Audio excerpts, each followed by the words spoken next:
So when we were approached by Nintendo, we thought actually this would be really, really interesting and a lot of good fun. And we can write some scripts which sort of use the 3D dimension as part of the scripting process, have a bit of fun with space. Our starting point has been we don't want the 3D to get in the way of telling a funny story, because that is essentially what people want out of Shaun the Sheep. They want a little funny story that is engaging and humorous and looks great.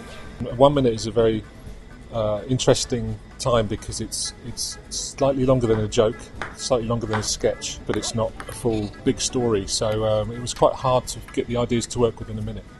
We've approached the 3D slightly differently insofar as framing shots, and we've been trying to frame this a little bit more almost like looking into a little box where the characters are almost already there, like a little old diorama or something that you would make yourself and look into. It's a broadcast production, but it's got feature film standards. I schedule out the shooting week and as far in advance as I can do with the shot cards, and I produce a weekly picture schedule on Monday, which is the reference of the target for every unit for that week and tells all the crew on the floor the shooting order and what's happening. We've always been interested in 3D, particularly because our characters are fundamentally three-dimensional models.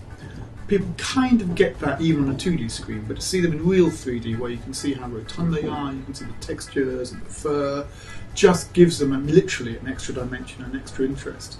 It's been really interesting because the puppets have kind of remained the same, but kind of the level of detail being, from working with HD is kind of a very similar kind of standard. So we're always conscious of kind of the dirt levels, of keeping everything really clean. When you're dressing, you look to place things where the farmer would. So you have to get in the farmer's frame, and you put things down and where he would put them. You need to make them look like they've been there a long time, because it's a farmyard, and once it's put down, it's forgotten really. I'm quite pleased with this area.